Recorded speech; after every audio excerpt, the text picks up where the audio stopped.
O Gustavo falou aqui, né? O tempo e o investimento gastos na ritualística e na simbologia é impressionante. E realmente, cara, uma coisa, eu comentei com vocês na live de domingo que eu tava na exposição lá do Tutankhamon, que tá acontecendo aqui em BH, né? Que é uma exposição de realidade virtual, etc. Mas foi uma ocasião interessante para eu pensar sobre a tumba de Tutankhamon e como que os caras investiam um tempo e recursos absurdos em coisas que ninguém veria. Né? Não era alguma coisa assim. Poderia ser indiretamente uma espécie de exibição, mas assim, quantas pessoas que de fato veriam aquela exibição de poder? Né? Eu estou me referindo a isso aqui, né? Deixa eu pegar aqui o. Deixa eu abrir aqui a imagem, mas tem aquela questão da máscara de Tutankhamon mesmo, que a gente tanto conhece hoje. Os egípcios mesmo, a quantidade de pessoas no Egito Antigo que viram aquela máscara é mínima, praticamente nula. Quer ver? Porque a tumba do Tutankhamon estava assim, né? Ela tem aquelas várias camadas, né? Deixa eu ver se eu acho rapidamente isso aqui. Quem estava na live de domingo já viu eu mostrando isso aqui. Aqui. Então essa é a tumba de Tutankhamon.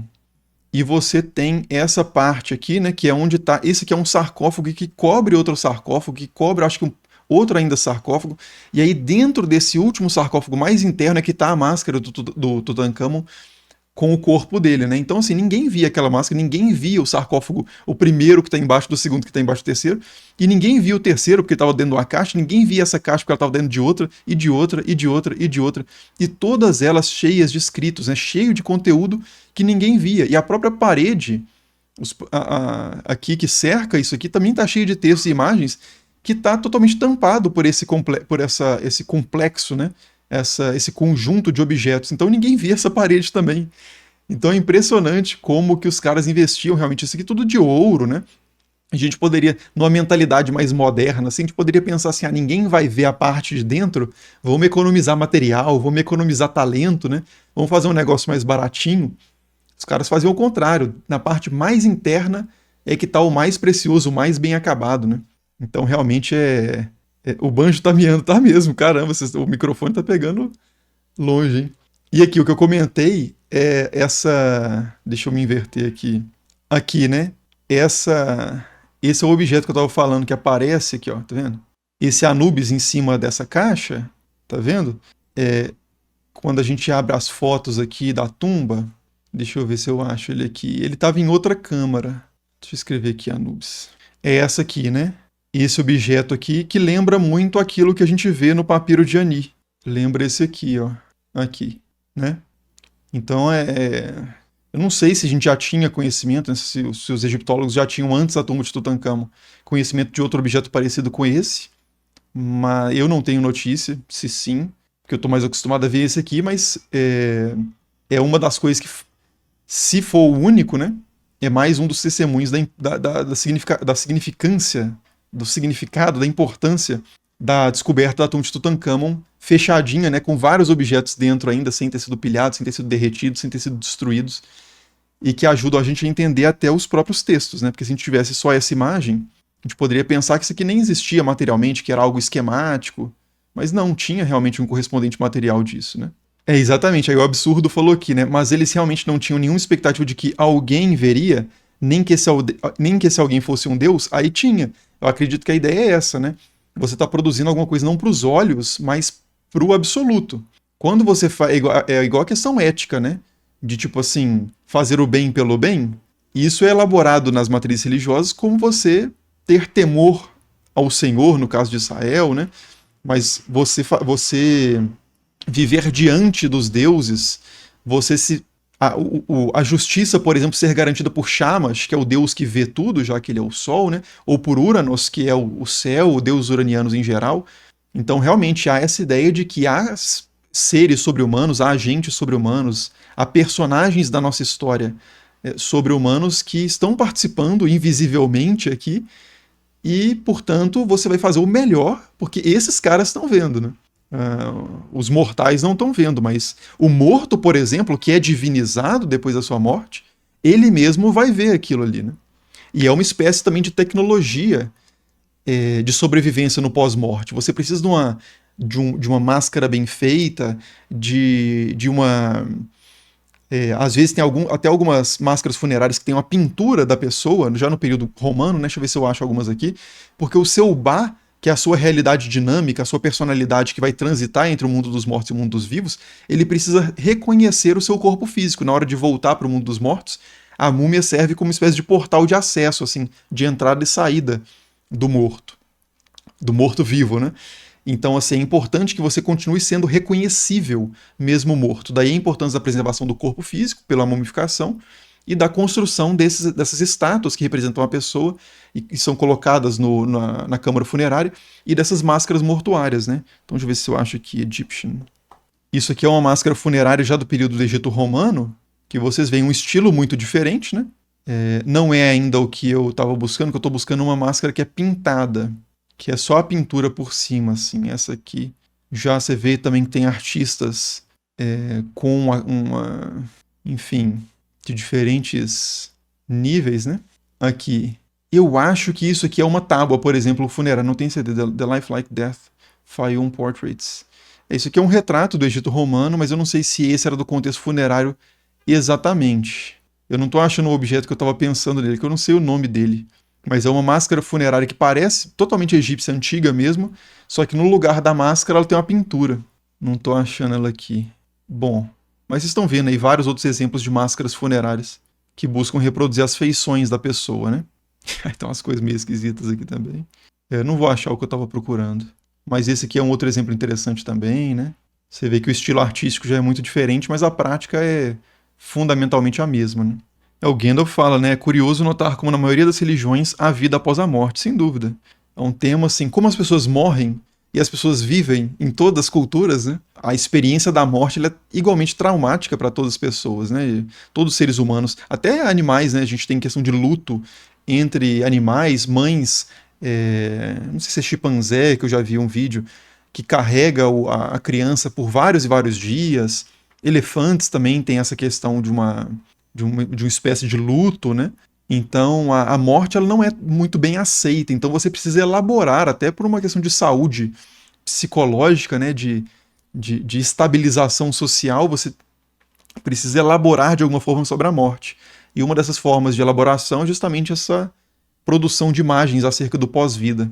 Inclusive, esse é um vídeo que eu quero fazer muito, mas eu quero fazer ele num momento que eu esteja realmente bem dentro do tempo, para fazer ele bem feito mesmo, que é sobre as formas de sobreviver à morte, né? Historicamente testadas, pegando essas elaborações sobre o pós-vida em diferentes religiões. O Teruel fala que tinha rito para baixa renda. Essa é uma excelente pergunta e a resposta é sim. Só que isso sobra menos, né? Porque quando a gente está falando de pirâmides, de várias camadas de ouro, tipo assim, são coisas que resistem muito ao tempo. As pessoas mais despossuídas materialmente, elas vão produzir coisas que materialmente têm menor taxa de sobrevivência, pensando do ponto de vista da arqueologia e da história, né? Porque o que, que é? Como é que a gente sabe sobre o passado? A gente sabe sobre o passado baseado naquilo que sobreviveu aos dias de hoje. Na arqueologia, a gente tem acesso à cultura material de um povo antigo, porque a gente ainda tem essas coisas hoje. Então, a coisa precisa sobreviver, né? Então, essas coisas relacionadas como você colocou aí, né? As pessoas de baixa renda, isso sobrevive muito menos. Mas a gente sabe que no período das pirâmides, mesmo do tempo dos textos das pirâmides, que é por volta de 2500 a.C., existiam também sepultamentos de baixa renda. Só que as pessoas simplesmente eram colocadas no deserto, né? Eram colocadas no deserto, às vezes com um ou outro objeto, não tinha toda essa suntuosidade, não tinha a possibilidade de texto, você não tinha um escriba para trabalhar para você, você não podia contratar um escriba, as pessoas não eram alfabetizadas, então é claro que o registro material, né, que vai dar acesso a essa realidade para nós no presente sobre essa prática do passado vai ser muito mais precário. Mas havia sim. E o Heródoto, inclusive, já num contexto bem posterior, no quinto século antes de Cristo, ele escreve sobre práticas de mumificação mais em conta. Ele fala que os sacerdotes no Egito, que faziam os embalsamadores profissionais, né, essas guildas de embalsamadores, eles tinham 3 planos, basicamente, né? O standard, o premium, né, como se fosse isso. Um deles durava muito mais, tinha o resultado muito mais bem acabado, e o mais simples de todo era de todos era uma remoção basicamente dos órgãos e um ressecamento com natrão bem rápido, assim, Eu fiz um vídeo sobre isso, inclusive, depois eu vou deixar o. O problema é que essa live não é acessível, né? Mas eu coloco nos vídeos complementares quando eu lançar isso que a gente tá falando aqui em vídeo depois. Mas depois você pode procurar aí também, né? Mumificação, estranha história, acho que você vai encontrar esse vídeo. Tá escrito assim, pobre, interrogação na capa, acho que é mais ou menos isso. Lá eu trago esse texto do Heródoto. O Gandalf fala que, além disso, há o julgamento para determinar se você será digno de viver após a morte. É presente em muitas religiões. Verdade. E isso é uma coisa que é interessante, a gente consegue, no caso do Antigo Oriente Próximo, né, pensando em Mesopotâmia, em Egito, em Israel, a gente vê uma crescente dessa moralização do pós-vida gradual. Então, as imagens mais antigas, os costumes mais antigos que a gente tem, e os imaginários, né, mais antigos sobre a morte nessa região, são muito indiferenciados. Assim, se um rei morre, se um bandido morre ou se um herói morre, eles vão para o mesmo lugar. Na Mesopotâmia foi assim praticamente durante toda a história. Então, tem até cenas em que os reis chegam no mundo dos mortos e eles deixam do lado de fora a sua coroa, o seu cetro. Né? A morte é absolutamente niveladora. Agora, depois, né, principalmente no Egito e depois no Levante também, no caso de Israel, a gente começa a encontrar essa moralização da morte, em que a conduta da pessoa em vida é importante para o seu pós-vida. Isso na Índia também a gente encontra, né, no caso do karma. Mas não é sempre, não é em todos os contextos históricos que a gente encontra essa separação, não. Muitas vezes a morte é realmente niveladora. No caso da Bíblia, né, você tinha a noção inicial lá do Sheol. E aí tanto Davi vai para o Sheol, quanto as pessoas que tentam.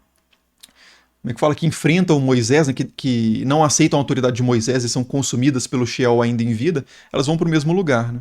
A Ana falou que soube que tinham gatos mumificados. É real? E outros animais? Sim, tem gatos mumificados, inclusive. Tem, principalmente gatos, mas tem outros animais, sim. Tem crocodilos mumificados. Gatos tem muitos, né? E qual que é a motivação de mumificar um gato? Isso pode ter alguma relação com a preservação desses gatos no pós-vida também.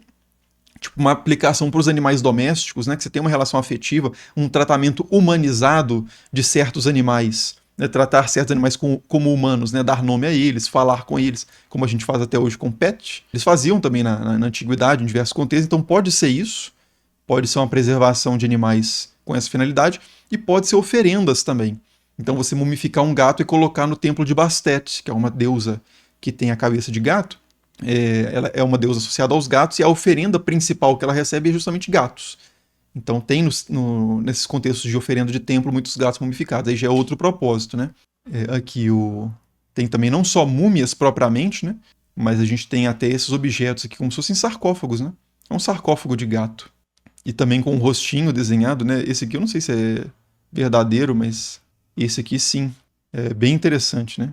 Isso aqui vale vídeo também, né? Inclusive, eu mostrei agora o sarcófago de gato, e quem viu o vídeo lá do Tutankhamon sobre as suspeitas sobre a máscara dele, viu também o gato com a orelhinha furada, né? Então essa estilização dos gatos, né? Deixa eu ver se eu acho aqui. Não vou garantir que esse negócio que eu tô abrindo no improviso aqui são egípcios mesmos, que parece que sim, né? Pela legenda aqui. Mas de qualquer forma eu sei que tinha isso porque eu mostrei lá o artigo, né? Sobre arte egípcia. A orelha, as representações de orelha na arte egípcia. E tinha lá o gatinho com a orelha furada. Gato com piercing no septo. É estiloso, né? Os caras. Se tem uma coisa que não dá pra dizer sobre os egípcios é que eles não eram estilosos. O Gustavo disse que os gatos começaram a ser domesticados há uns 10 mil anos, justamente no Oriente Médio. Isso explica um pouco a importância deles no Egito Faraônico. E tem até uma hipótese, eu lembro de ouvir isso na graduação, eu não cheguei a ver isso depois, então eu não sei se isso é sustentado ainda, como é que tá a questão. Mas eu lembro do meu professor de história antiga falando que os gatos, um motivo para as pessoas domesticarem, né, felinos ali, e o que gerou ali o gato doméstico, foi justamente controle de ratos. Uma espécie de controle biológico ali, porque os ratos comiam muito papiro. E além de comida, né, trigo, cereais que eram armazenados, eles comiam também papiros, que era onde os registros administrativos, né, quem pagou imposto, quem não pagou, quanto que deve ser recebido de tal região. Esse controle administrativo do Egito, ele dependia desse meio material que é orgânico, né?